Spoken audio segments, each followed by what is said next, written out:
Nature as an artist.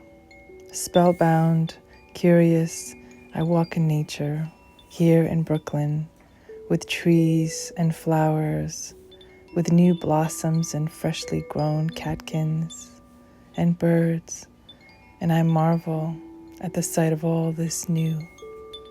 Wow, the artistry, the color, the wisdom, the medicine, the exuberance of all that is alive, the fullness, the energy, the vulnerability of new growth.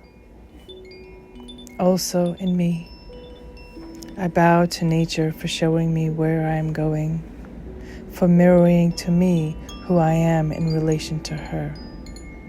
Slowly growing, inching my way toward the light, blooming at the edges, taking my time, setting boundaries, creating space for my art too.